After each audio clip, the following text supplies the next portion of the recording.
Special వంట అనగానే non వెజ్జే గుర్తొస్తుంది. కానీ వెజిటబుల్స్‌లో కూడా స్పెషల్‌గా చేసేసుకోవచ్చు. ఇలాగా వెజిటబుల్ రైస్ చేసి చూడండి. చాలా టేస్టీగా ఉంటుంది. ఇదైతే నా స్టైల్‌లో అనమాట. చాలా బావుంటుంది. ఒకసారి ట్రై చేసేయండి. చాలా సింపుల్ కూడా అయిపోతుంది.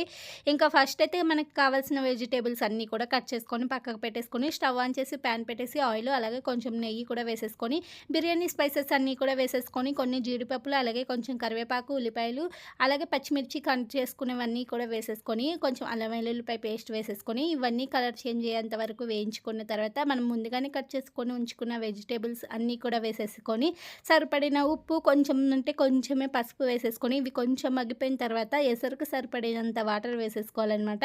ఇంకా మనము ముందుగానే కట్ చేసుకున్న కొత్తిమీర, పుదీనా అలాగే నానబెట్టుకొని ఉంచుకున్న బాస్మతి రైస్ కూడా వేసేసి, ఇవన్నీ వేసిన తర్వాత ఒకసారి కలిపేసేయాలండి. ఇవన్నీ కలిసిపోయిన తర్వాత గరం మసాలా అలాగే ధనియాల పొడి వేసేసుకొని మూత పెట్టేసి ఉడికిచ్చేస్తే ఇంకా వెజిటబుల్ రైస్ రెడీ అయిపోయింది. టేస్ట్ అయితే